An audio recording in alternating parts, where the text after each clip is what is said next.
topic is embryo development in Pinus.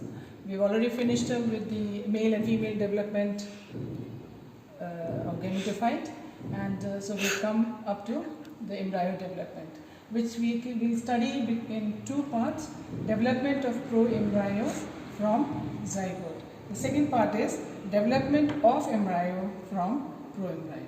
So let's start with the first part, development of pro-embryo from zygote. In this diagram, you can see zygote, which is formed because of the union of male and the female gametes. It's twice N.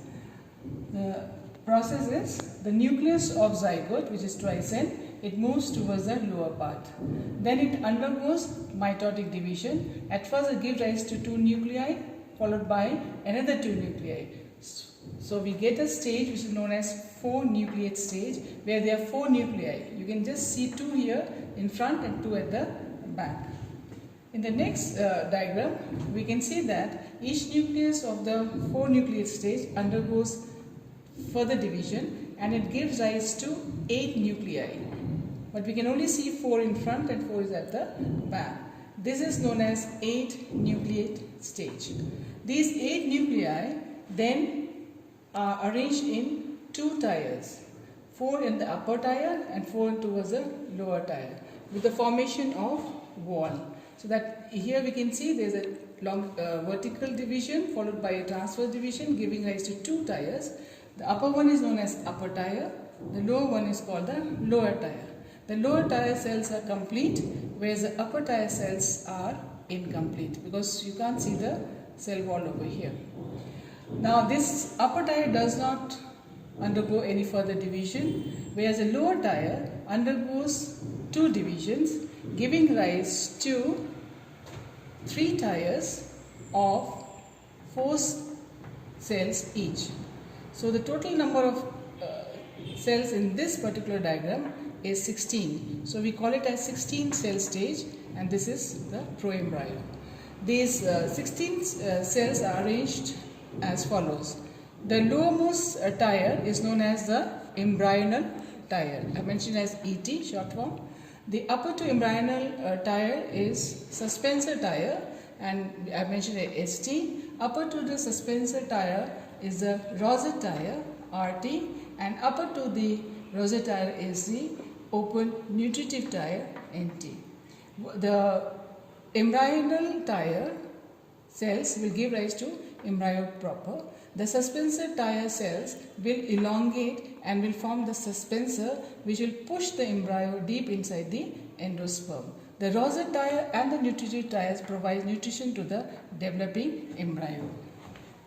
Now the second step is development of embryo from pro-embryo. So in the previous diagram we have seen that this is the pro-embryo, which is 16 cell, and the same thing which I have explained before, embryonal tier, suspensor tier, rosette tier and nutritive tiers are shown over here. The suspensor tier shown here, it elongates and forms the suspensor cells, whereas the rosette tier cells form the rosette cells, nutritive tier cells form the nutritive cells, which you can see it over here, and the embryonal cell undergoes transverse division to give rise to the lowermost cells, which are known as which are the embryonal cells proper, and the upper to that is a secondary suspensor. The primary suspensor later on becomes curved because of the less space over there. Next is, we can see it over here, the embryonal cell, which I have shown it over here, it undergoes transverse division, and again it undergoes further repeated division giving rise to the embryo proper.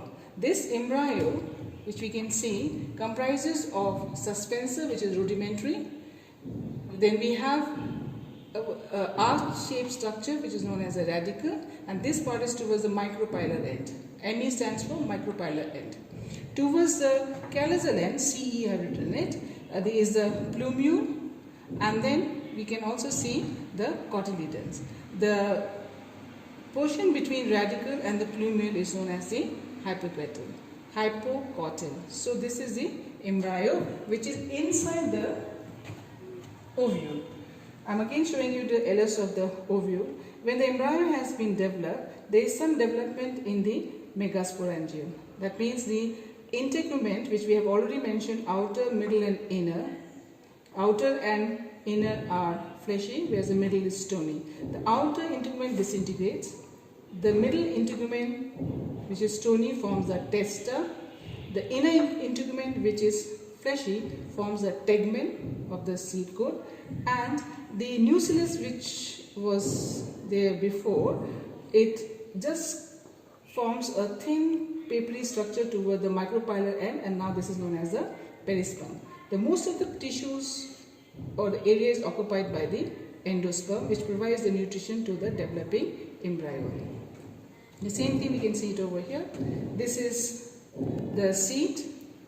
That means after the development, the whole thing, seed is formed. And when we look at the seed is covered by a thin papery structure, which is the ventral side of the ovuliferous scale, and these are known as wings. That's why the seed of Pinus are winged, which helps in the dissemination. Once the seeds are formed, the germination takes place. The germination of seed in case of Pinus is epigeal. Now, epigeal means the seed comes above the ground. So we can see it over here. When the embryo grows, the radical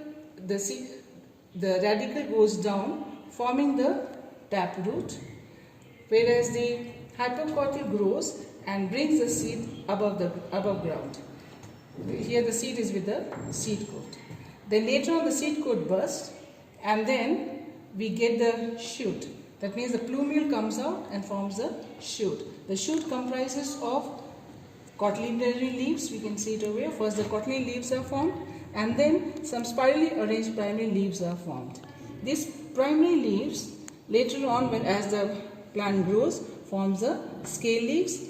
From the axil of these scale leaves arises the branches of limited and unlimited growth. So we have to remember that the germination of seed in case of Pinus is epigeal